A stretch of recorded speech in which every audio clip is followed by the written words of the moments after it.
যেতিয়াই আপুনি জীৱনত বহু সফলতা অৰ্জন কৰিব, বহু ভাল কাম কৰি গৈ থাকিব, তেতিয়াই আপুনি কোনোবাখিনিত বদনামৰো ভাগি হ'ব লগা হ'ব পাৰে বা কোনোবাই আপোনাৰ বিষয়ে বেয়াকৈ ক'ব পাৰে।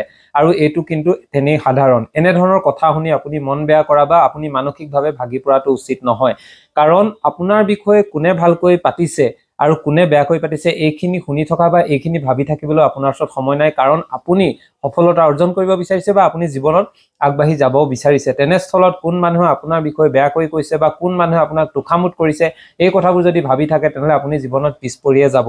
আৰু এটা কথা ক'ব লাগিব যে স্বয়ং ভগৱানে বহু সময়ত গোটেই সৃষ্টিখনৰ কথা চিন্তা কৰোঁতে বদনামৰ ভাগি হ'ব লগা হৈছিলে। বহুতেই যিসমূহ দস্যু বা ৰাক্ষস বা যি নহওক আমি যি ধৰণে নাম দিব পাৰো, সেইসকলে যি ধৰণে ভগৱানকো হত্যা কৰিবলৈ বা ভগৱানকো হত্যা কৰাৰ বা ভগৱানক আক্ৰমণ কৰাৰ যি প্ৰয়াস কৰিছিলে, ঠিক তেনেদৰে যদি ভগৱানৰ লগতে এনেকুৱা হয় তেনেহলে মানুহৰ জীৱনত আচলতে কিয় নহব। সেয়েহে মানুহে যিমান প্ৰত্যাহ্বানৰ সন্মুখীন হয় সিমান কিন্তু শক্তি আৰু সাহস গোটাই ল'ব লাগে, যাতে এইটো ভাবিব লাগে জীৱনত যে বহু আচলতে সফলতা অৰ্জন কৰিব পাৰিম বা সফলতা অৰ্জন কৰিবলৈ আগবাঢ়ি গৈ আছো।